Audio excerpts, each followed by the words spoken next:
উপরে আমার আল্লাহ স্বয়ং নিজেই দরুদ পড়ে পৃথিবীর জমিনে কোন মোল্লা যদি বলে নবীর প্রতি দরুদ পড়া বিদআত ওর কথা কি শোনা যাবে নবীর কোনো ক্ষতি হবে কোনো ক্ষতি হবে না এ বাবা সোনা মানিক আমার তুমি নবীর উপরে দরুদ পড়া কি বিদআত বলতেছো কারণ তোমার কিসমত হলো খারাপ কারণ খোদা जब दिल लेता है तो अक्ल भी छीन लेता है আমার আল্লাহ পাক আল্লাহ তাআলা তোমার অন্তরে এমন ভাবে মোহর লাগিয়ে দিয়েছে তুমি হাদিস ও কোরআন খুঁজে পাও না আরে আমার আল্লাহ পাক স্বয়ং নবীর উপরে দরুদ পড়েছি আর আমার আল্লাহ ইমানদারদেরকে দরুদ পড়তে বলেছে হে বাবাজি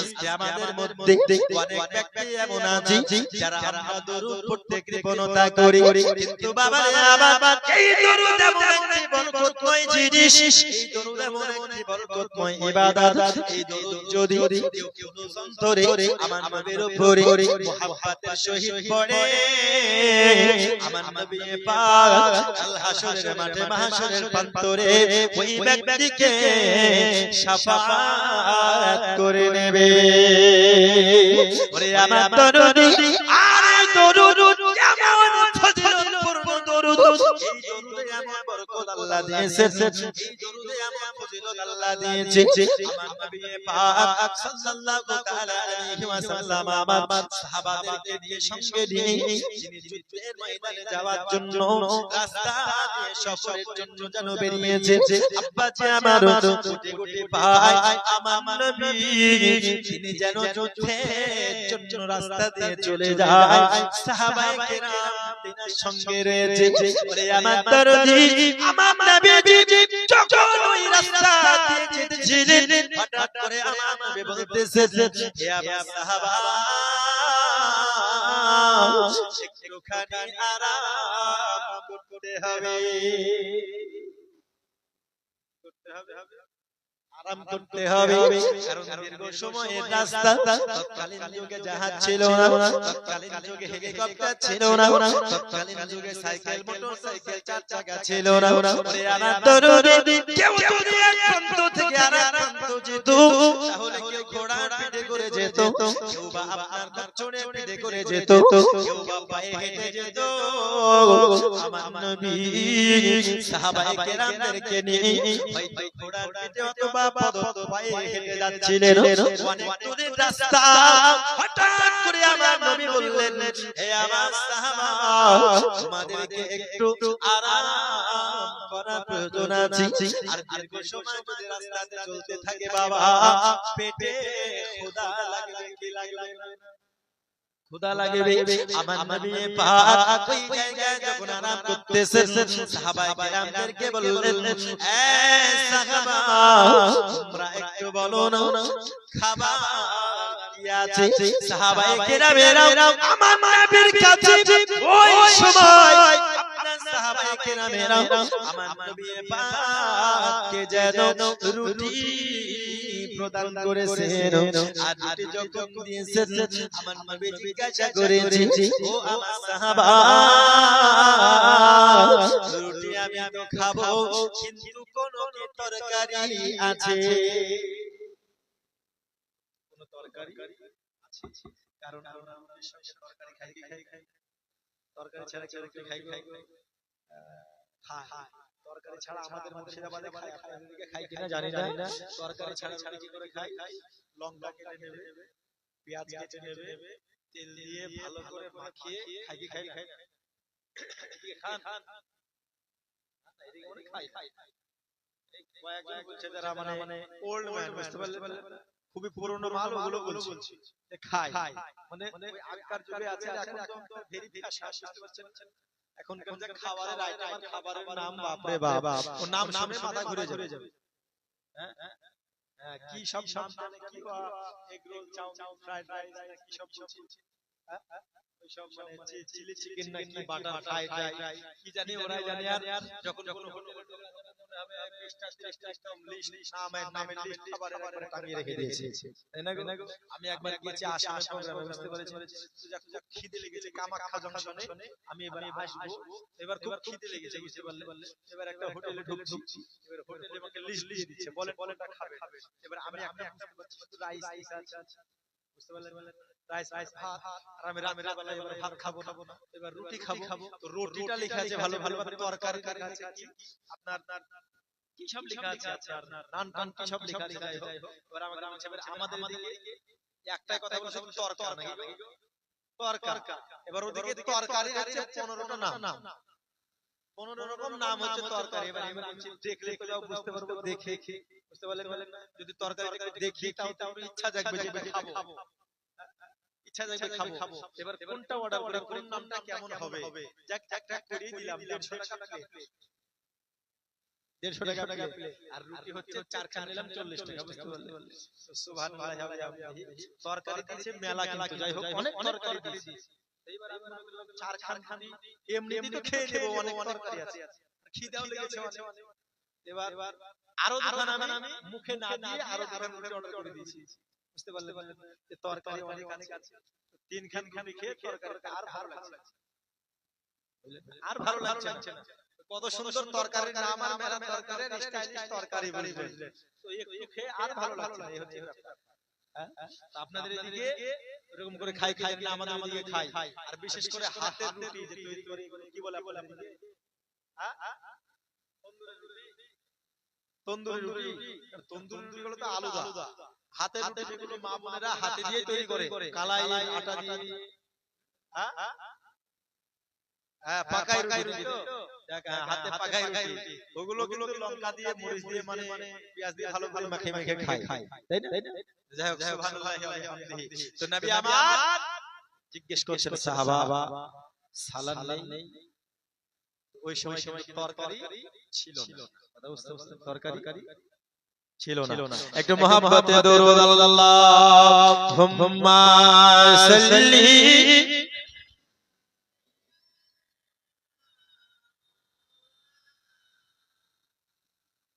وعلى آل سيدنا وعلى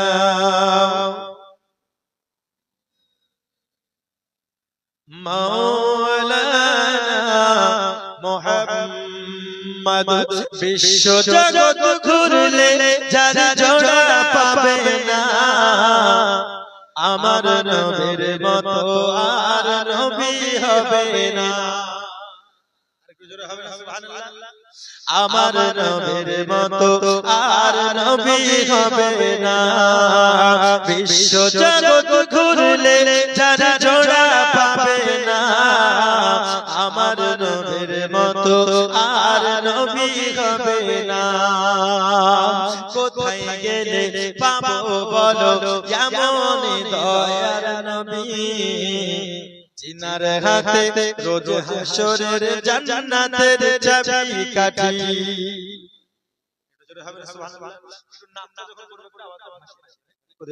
কোথায় গেলে পাবো বলো এমন দয়ার নবী, চিনার হাতে রোজ হাসরের জান্নাতের চাবিকাঠি। অবশ্যই নবীজি ধরায় এসে দিলেন খোদার ঠিকানা, অবশ্যই নবীজি ধরায় এসে দিলেন খোদার ঠিকানা। আমার নবীর মতো আর নবী হবে না, আমার নবীর মতো নবী হবে না। আসছে আকাশ খেলছে বাতাস, গাইছে পাখি নবীর নাম, আপন মনে খোদার ধ্যানে পড়ে তারা আসছে আকাশ খেলছে বাতাস, গাইছে তারা নবীর নাম, আপন মনে খোদার ধ্যানে পড়ে তারা শুভ শাম। অবশ্যই নবীর উম্মত মোরা সুবহানাল্লাহ বলি না। সেই নবীজি ধরায় এসে দিলেন খোদার ঠিকানা, আমার নবীর মতো আর নবী হবে না। হে বাবা সোনামণি কাবা, আমার নবী আলাইহিস সালাম আপনার যখন জিজ্ঞাসা করেছে, ওগো আমার সাহাবারা তোমাদের কাছে কি কোনো তরকারি সাহাবায়ে কেরাম তখন বলতেছেন হুজুর আমাদের কাছে কোনো সালাদ নেই, আমাদের কাছে কোনো তরকারি নেই। আব্বাজি আমার নবী সাল্লাল্লাহু তাআলা আলাইহি ওয়াসাল্লাম হঠাৎ করে সাহাবায়ে কেরাম যেন বলতেছেন ওগো নবীজি আমরা দীর্ঘ সময় থেকে লক্ষ্য করে যেন দেখতেছি ও আমার নবীজি আপনার চতুর্দিকে আর আমাদের মাথার উপরে যেন আপনার একটি মৌমাছি গুনগুন করতেছে। ও নবীজি আমার একটি মৌমাছি যেন গুনগুন করতেছে। নবীজি মৌমাছি বলতে চাইছে আপনাকে ওরে আমার দরদে আমার নবীর চারিদিকে এবং সাহাবায়ে কেরামের মাথার উপরে যেন মৌমাছি গুনগুন করতেছে। নবীজি ওই মৌমাছিকে যেন জিজ্ঞাসা করলো হে মৌমাছি তুমি বলো না তুমি চতুর্দিকে কেন ঘোরাঘুরি করতেছো, তুমি কি বলতে চাও, তুমি চতুর্দিকে কেন ঘোরাঘুরি করতেছো? ওরে আমার দরদে এমন অবস্থাতে ওই মৌমাছি বলতেছেন হুজুর আমি আপনাকে দেখতেছি, আমি মৌমাছি আমি দেখতেছি আপনি শুকনো সেবন করতেছেন। না না না ইয়া রাসূলুল্লাহ ইয়া হাবিবাল্লাহ নবী গো আপনি শুকনা দেখাবেন না গো আমার নবীজি আমি মৌমাছি অমুক জায়গাতে আমি একটি মধু চা তৈরি করেছি, আমার সঙ্গীরা মধু চা তৈরি করেছে। ইয়া রাসূলুল্লাহ ইয়া হাবিবাল্লাহ নবীজি ওই মধু চা থেকে আপনি আপনার সাহাবাকে বলুন না যেন একটু মধু সংগ্রহ করে আনে,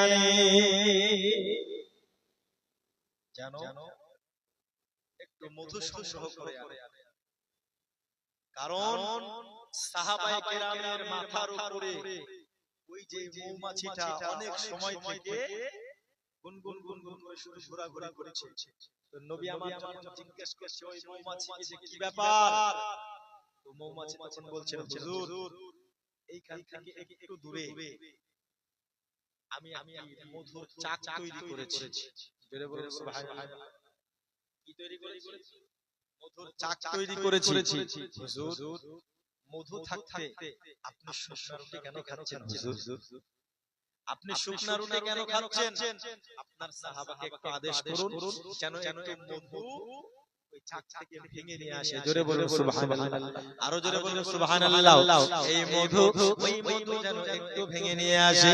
আব্বাজি আমার সাহাবায়ে কেরামের মধ্য থেকে হযরত আলী রাদিয়াল্লাহু তাআলা আনহু তিনি যেন আমার নবীর হুকুম পাওয়ার পরে ওই মৌমাছির সঙ্গে যেন চলে গেলেন। তিনি গুটি গুটি পায় তিনি চলে গেলেন ওই মৌচাকের দিকে। তিনি যখন গিয়েছেন ওইখানে যাওয়ার পরে বাবা হযরত আলী তিনি যেন বাবা ওই মৌচাক থেকে মধু নিয়েছেন, একেবারে টানে মধু নিয়ে নিয়েছেন।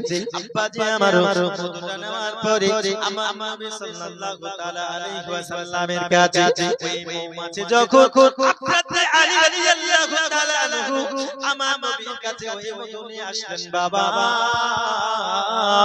হঠাৎ করে আমার নবীজি যেন ওই রুটি দিয়ে মধু সেবন করেছে। ওরে আমার দরদে এই মধু এমন খাবার এমন একটি খাদ্য বাবা, সেই মধু হলো আমার নবীর পছন্দের খাবার। বাবাজি আমার এই হলো আমার নবীর পছন্দনীয় খাবার। আর এই মধুর সঙ্গে যদি কোনো ব্যক্তি প্রতিদিন সকাল বেলায় একটু মধু তালুর উপরে নেওয়ার পরে বাবা হাতে তালুতে একটু মধু নেওয়ার পরে বাবা যদি ওই মধুতে কালো জিরা দিয়ে আপনার সকাল বেলা খালি পেটে সেবন করে নেয় তাহলে দরদিনী মৃত্যু ব্যতীত প্রতিটা রোগের শিফা আল্লাহ দিয়ে দিয়েছে। মৃত্যু ব্যতীত নবী আমার বলছেন যদি কোনো ব্যক্তি সকাল বেলায় রেগুলার বেশি দিন নয় এক মাস, কয় মাস? জোরে বলুন কয় মাস? এক মাস হাতের তালুর উপরে মধু নিল, মধু নিয়ে কালো জিরা কাকে বলে জানেন? এই কালো জিরা পরিষ্কার করে মধুতে কালো জিরা মিশিয়ে সকালে খালি পেটে কেউ যদি লাগাতার খেতে থাকে যে মৃত্যু ব্যতীত সকল রোগের মেডিসিন। জোরে বলে সুবহানাল্লাহ। সুবহানাল্লাহ বেরোচ্ছে না? এই কথা বলছেন কে? নবী পাক। মৃত্যু কিন্তু কোনো ওষুধ নাই, আছে কি? নবী আমার বলছেন সমস্ত রোগের শিফা যদি মধু আর কালো জিরা কেউ একসঙ্গে সকালে খালি পেটে রেগুলার খায়, শুধু মৃত্যু ব্যতীত।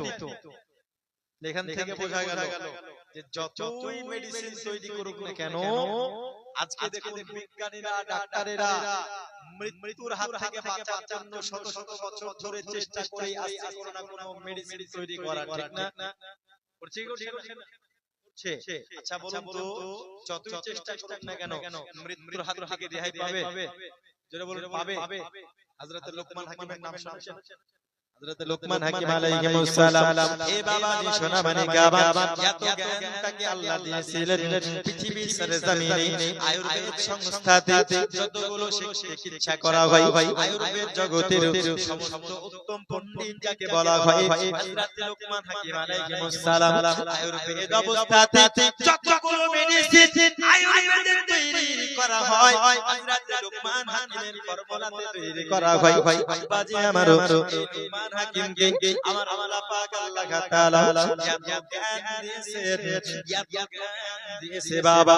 প্রত্যেকটা গাছে কোন পাতায় পাতায় কোন ওষুধ রয়েছে, কোন গাছের শিকড়ি কোন ঔষধ রয়েছে, হযরত লোকমান হাকিম খুবই ভালো জানতো। আল্লাহ পাক আল্লাহ তাআলা তিনাকে যেন সেই জ্ঞান তিনাকে দিয়েছেন। আব্বাজি আমার হযরত লোকমান হাকিম আলাইহিস সালাম, তিনার যখন ইন্তেকাল সময় চলে এসেছে, তিনার সন্তানদেরকে তিনি ডাকতেছেন এবং তিনার ছাত্রদেরকে তিনি ডাকতেছেন দরদি, তিনার ছাত্রদেরকে তিনি ডাকতেছেন। ছাত্রদেরকে ডাকার পরে তিনারা বলতেছে, হে আমার ছাত্ররা, আমি যখন লোকমান হাকিম আমি ইন্তেকাল করে যাব, আমার ছাত্রদেরা আমি ইন্তেকাল করার পরে তোমাদেরকে একটা ওসিয়ত আমার পূরণ করতে হবে। ছাত্রদেরা বললেন, হুজুর আপনার কি ওসিয়ত আমাদেরকে পূরণ করতে হবে? বলে আমার দরদি হযরত লোকমান হাকিম তিনি বলতেছে, আমার ছাত্রদেরা শোনো রে, আমি যখন ইন্তেকাল করে যাব, হযরত লোকমান হাকিম তিনার জ্ঞান দিয়ে দুইটা ক্যাপসুল তৈরি করেছিল। কয়টা? জোরে বলুন কয়টা? দুইটা ক্যাপসুল তৈরি করেছিল। দুইটা ক্যাপসুল যখন তৈরি করেছে, হযরত লোকমান হাকিম ছাত্রদেরকে ওসিয়ত করছে, এটা আমি যখন ইন্তেকাল করে যাব, ওই মুহূর্তে তোমাদের মধ্য থেকে তোমরা দুই দলে বিভক্ত হবে। কয় দলে? দুই দলে বিভক্ত হবে। একদল একটা ক্যাপসুল নিয়ে চলে যাবে জলাশয়ের দিকে, আর একদল আরেকটা ক্যাপসুল নিয়ে চলে যাবে পাথরের দিকে। হযরত লোকমান হাকিম তিনি যখন এই ওসিয়ত করেছে, হযরত লোকমান হাকিম ওই বড়ি দুটো তাদের ছাত্রর কাছে দেওয়ার পরে লোকমান হাকিম তিনি যেন ইন্তেকাল করে গেল। তিনার দাফন কাফন করার কিছুদিন পরে বাবা হযরত লোকমান হাকিমের ছাত্ররা, হযরত লোকমান হাকিমের ছাত্ররা তিনি যেন দুই দলে বিভক্ত হয়ে গেল।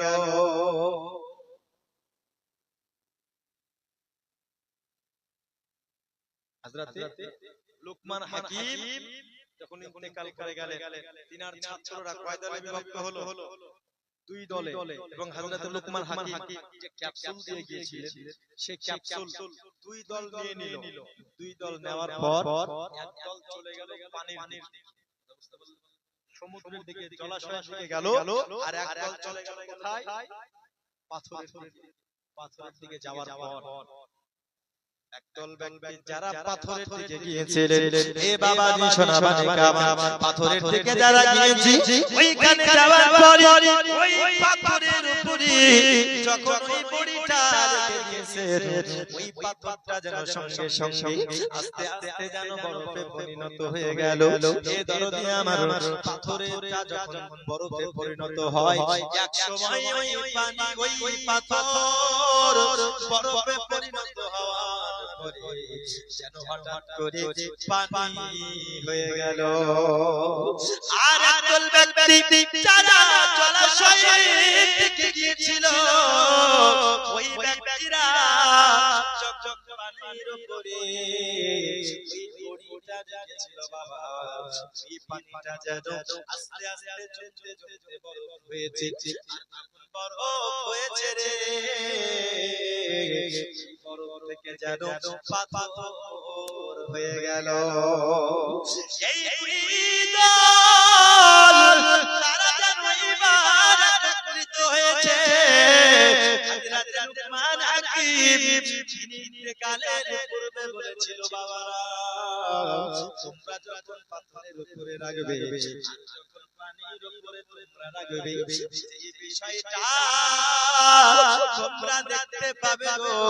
তোমরা একত্রিত হওয়ার পরে এই বিষয়ের উপরে তোমরা আলোচনা করবে, আর তোমরা দেখবে তোমরা কি ডিসিশন নিতেছো, নাতিজা কি বের হতেছে, শিক্ষা কি তোমরা পাচ্ছো। সবাই এইবার একত্রিত হয়ে গেল, সবাই বলা বলি করতেছি, আমরা তো দেখিলাম পাথর থেকে পানি হলো, পানি থেকে পাথর হয়ে গেল, কিন্তু আমাদের বাবা, আমাদের উস্তাদ লুকমান হাকিম আমাদেরকে শিক্ষা দিতে চাইলো। হঠাৎ করে একজন ব্যক্তি উঠে এটা বলতে লাগলো, লুকমান হাকিমের ছাত্ররা তোমরা শুনে নাও, আমাদের শিক্ষক, আমাদের গুরু লুকমান হাকিম এই শিক্ষা দিয়ে দিতে চাইছেন। বাবারা,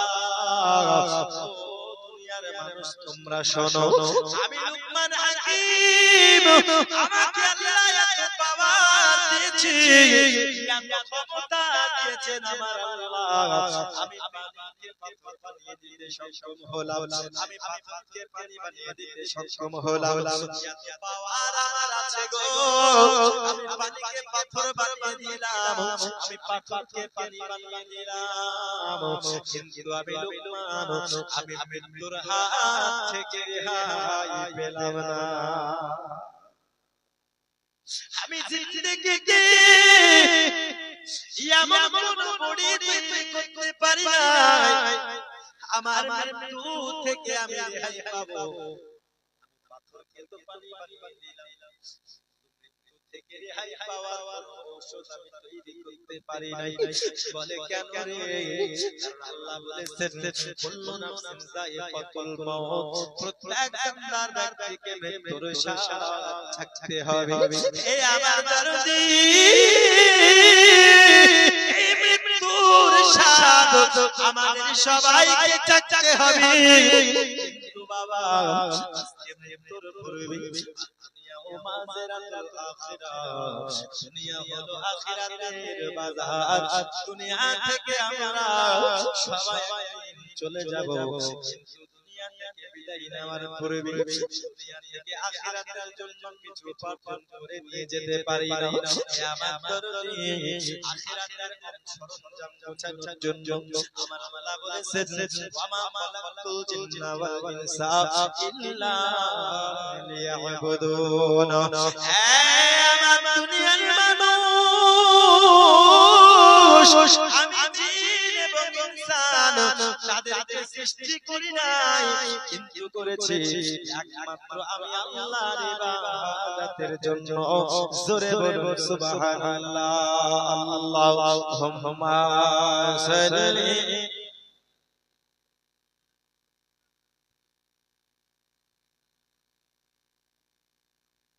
وعلى آل سيدنا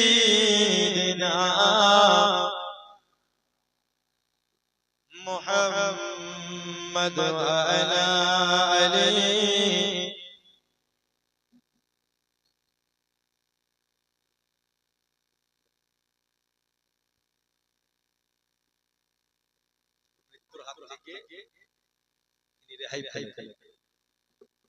মৃত্যু আমাদের সবাইকে সাথ থাকতে হবে কি হবে কথা বলুন সাথ থাকবেন মৃত্যুবরণ করতে হবে কি হবে আমরা যতই চাই আমরা বেঁচে থাকবো যতই চাই আমরা জিন্দা থাকবো কেউ থাকতে পারবো কথা বলে কেউ থাকতে আমরা পারবো ইন্তেকাল আমাদেরকে একদিন করতেই হবে কিন্তু ইন্তেকালের পূর্বে দুনিয়া থেকে আমাদের কিছু উপার্জন করে নিয়ে যাওয়ার প্রয়োজন আছে আল্লাহ যার জন্য আমাদেরকে দুনিয়াতে পাঠিয়েছে ঠিক না আজকে দেখুন দুনিয়াতে আসার পরে আমরা আওয়াজ থেকে কাছে বলে আমাদের যেন আওয়াজটা দূর থেকে একটু ক্যাচ করে আল্লাহ পাক আল্লাহ তাআলা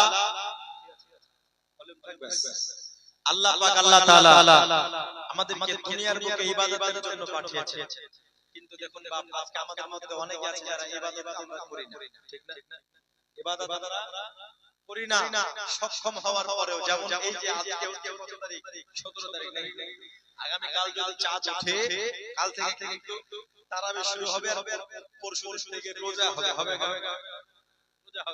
এই দেখবেন রোজার মাস আসলে অনেক মানুষ এমন আছে যাদের পেটে গ্যাস হয় না এই রোজার মাসে পেটে গ্যাস হয় তারাবির নামাজ পড়তে যেতে হবে তার জন্য দেখবেন অনেকের থাইরয়েড হয়ে যায় অনেকের সুগার হয় অনেকের কোমরে ব্যথা হয় না কোমরে ব্যথা হয় এ বাবা যে সোনা মানে কাবা আমি আপনাদেরকে বলতে চাই বাবা পৃথিবীর জমিনে ইবাদত করুন ওরে আমার তরুণী আর ইবাদত করার সব থেকে উত্তম ইবাদত আমার আল্লাহ পাক আল্লাহ তাআলা নবীর উপরে বেশি করে দরুদ পড়া জোরে বলুন না সুবহানাল্লাহ তরুণী আমি আপনাদেরকে যেটা বলতেছি বাবা দুনিয়ায় আমরা কতদিন আছি একদিন না একদিন ইন্তেকাল করে যেতে হবে আজকে আপনাদের গ্রামে এই যে মসজিদ তৈরি করা হয়েছে এই যে মসজিদ রয়েছে আজকে এই মসজিদে আমরা ইবাদত করতে যাই না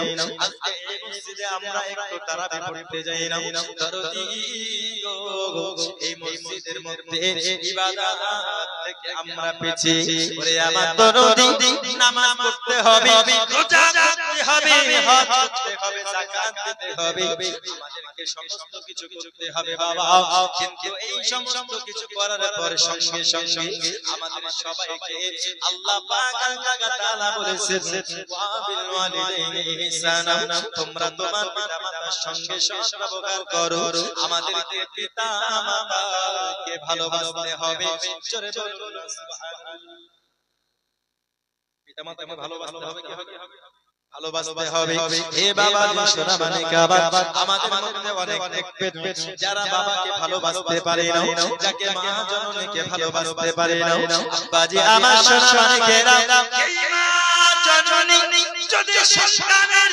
কথায় কষ্ট পাই বাবা তুমি যতই নামাজ পড়ো না কেন তুমি যতই রোজা করো না কেন তুমি যতই হজ করো না কেন তুমি যদি কাবা ঘরের ইমাম হয়ে যাও আর তোমার কথায় যদি তোমার মা জননী কষ্ট পায় তাহলে তোমার কোনো ইবাদত কবুল হবে না তাই বলে বাবা এই মায়ের মনে তোমরা কষ্ট দেবে না ওই বাবা মনে তোমরা কষ্ট দেবে না কারণ এই মা জননী হলো সেই মা জননী যে তোমাকে দুনিয়ার বুকে আলো দেখিয়েছে দুনিয়ার বুকে তোমাকে লালন পালন করেছে আমার দরদি এই মা জননী যেমন সম্মান আল্লাহ পাক আল্লাহ তাআলা রেখেছে আমার আল্লাহ পাক আল্লাহ তাআলা বলেন আমার পাক রাসূল বলেছেন তিন প্রকার ব্যক্তির দোয়া আল্লাহ কখনো ফিরিয়ে দেন না কয় প্রকার জোরে বলো তিন প্রকার ব্যক্তির দোয়া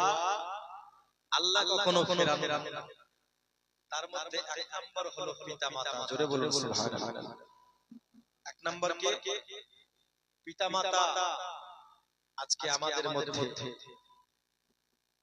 অনেক ব্যক্তি এমন আছে যারা মায়ের কাছ থেকে দোয়া নেওয়ার প্রয়োজন মনে করে না, ঠিক ঠিক? মায়ের কাছে আমরা দোয়া নেওয়ার প্রয়োজন মনে করি না। যদি বাড়ি বাড়ি কোনো জায়গায় বেরিয়ে যায়, আমি আপনাদেরকে বলি একটু হলেও মাকে বলে যাবে। আবার এই কথা একটু বলবেন, মা আমি অমুক জায়গায় যাচ্ছি, আমার জন্য একটু দোয়া করো। মা যদি আপনার জন্য দোয়া করে দেয়, আপনি যদি রাস্তায় কোনো জায়গায় যান, মনে করুন এখান থেকে বহরমপুর যাবে বা মালদা যাবে, আচ্ছা বলুন তো রাস্তাতে আপনি আপনার বিপদ থাকতে পারতেন, জোরে বলুন না। আর মা যদি আপনার জন্য দোয়া করে দেয়, আল্লাহ আমার সন্তানকে তুমি সহি সালামতে রাখিও, আল্লাহ আল্লাহর সেই রাস্তার বালা মুসিবতকে মায়ের দোয়ার বদৌলতে দূর করে দেবে। জোরে বলুন সুবহানাল্লাহ, দূর করে দেবে। কিন্তু দুর্ভাগ্যের ব্যাপার হলো আজকে আমরা যখন কোথাও যাই, মায়ের কাছ থেকে দোয়া নেওয়ার প্রয়োজন মনে করি না। আরে দোয়া নেওয়া তো দূরের কথা, অনেক সন্তান এমন আছে মাকে বলারই প্রয়োজন মনে করে না, ঠিক না? মাকে বলে না, কিন্তু মাকে বলুক আর না বলুক, বউকে বলতে ভুলে না। মাকে না বললেও চলবে, কিন্তু স্ত্রীকে বলে যেতে হবে। কারণ স্ত্রীকে যদি বলে না যায়, ঘুরে এসে আবার খবর আছে নাকি, ঘুরে এসে খবর করে দেবে। বাপ স্ত্রীকেও বলে যেতে হবে। কেন? কারণ সেটা একটা মহব্বতের জিনিস, তাই না? তার সঙ্গেও একটা ভালোবাসার জিনিস, তার বলে যেতে হবে। আপনি যদি মাকে বলে যান, আর মা যদি আপনার জন্য দোয়া করে দেয়, তাহলে আপনার ভালোবাসা দূর হয়ে যাবে। জোরে বলুন সুবহানাল্লাহ। আজ আমাদের অনেক আছে এই মায়ের কাছে যে দোয়া নেব, আজকে অনেক আছে যাদের মা নাই, এরকম এতিম সন্তান আছে না নাই? কথা বলুন না কেন? অনেক এতিম সন্তান এরকম আছে। কবি বলছেন, সারা রাত চোখে ঘুম ছিল না, মনে খুব পড়ছিল তোমাকে মা, কোথায় আছো, কেমন আছো, এত ডাকি তবু কেন সাড়া দাও না। এক নম্বর মা বাবার দোয়া আল্লাহ ফেরা। অনেকের মা বাবা নাই। দুই নাম্বার আমার আল্লাহ পাক আল্লাহ তাআলা মুসাফিরের দোয়া ফেরা কবুল করে নেন। জোরে বলুন সুবহানাল্লাহ। কার দোয়া? মুসাফির। আলহামদুলিল্লাহ, আমি সেই মুর্শিদাবাদ থেকে দীর্ঘ পথ সফর করে এসেছি। আমি মুসাফির হালাতে আছি। মুসাফির হালাতে আছি। আপনার আব্বার জন্য একটু দোয়া করুন। এটা চান আপনি? চান কিনা? আপনার মায়ের জন্য, আপনার জন্য, আপনার আত্মীয় স্বজনের জন্য, যারা ইন্তেকাল করে কবরে শুয়ে আছে, তাদের জন্য যে আমি দোয়া করি, এটাকে আপনারা চান? জোরে বলুন, চান কি? যদি চান, যেই মা আপনাকে দুনিয়ার আলো দেখিয়ে ইন্তেকাল করে গেছে, যেই বাবা আপনাকে মানুষ করে আজকে কবরে শুয়ে আছে, গাছতলায় বাসতলায় ভাইবোনায় শুয়ে আছে, সেই বাবার জন্য আমি বেশি নয়, এই আল্লাহর ঘর মসজিদের জন্য 5 জন ব্যক্তি শুধু একটা বস্তা করে সিমেন্টের ওয়াদা, পাঁচজন ব্যক্তি শুধু একটি বস্তা করে সিমেন্টের ওয়াদা, বেশি নয়, শুধুমাত্র 400 টাকা। একটি বস্তা করে সিমেন্টের ওয়াদা অথবা 500 টাকা। এখন দিতে হবে তা নয়, আপনি 2 মাস পরে দেন, 3 মাস পরে দেন, তাহলে আমি দোয়া করে দেব আপনার বাবার জন্য, মায়ের জন্য। যেহেতু মুসাফির হালাতে আছি বাপ, 5টা এই জন্য চাইলাম যে পাক পাঞ্জাতের ওসিলায় আমি দোয়া করব। জোরে বলে সুবহানাল্লাহ।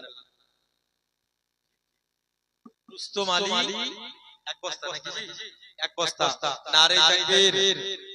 কি ব্যাপার, আপনারা নাম বলছেন না, ফটো দিচ্ছেন না, তাহলে হবে নারে তাকবীর, নারে রিসালাত।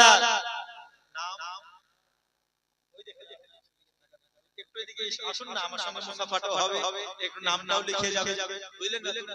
হবে না, একটু আমার কাছে আসুন। এই জন্য বললাম যে আমি যখন দোয়া করব, আমরা আহলে সুন্নাত ওয়াল জামাত ওসিলা মানি কি মানি না? বলুন তো, এবারে ওসিলা মানি না। আল্লাহর কাছে আমরা ওসিলা নিয়ে দোয়া করব। কি ওসিলা? আল্লাহ তুমি পাক পাঞ্জাতনের ওসিলাতে আমার দোয়া কবুল করো। আচ্ছা বলুন, দোয়া কবুল করবে কি করবে না? দোয়া কবুল করবে। তাই একটু চটচট চলে আসুন, পাঁচজন মাত্র চেয়েছি, কারণ এই পাক পাঞ্জাতের ওসিলা নিয়ে দোয়া করব। সারা রাত চোখে ঘুম ছিল না।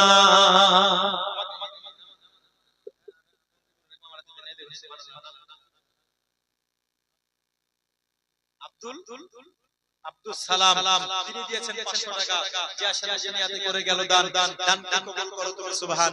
মা বোনদের দিকে আগে পাঠাতে হবে, মা বোনদের দিকে একজন যান, মা বোনদের একটা বস্তা সিমেন্ট অথবা 500 টাকা।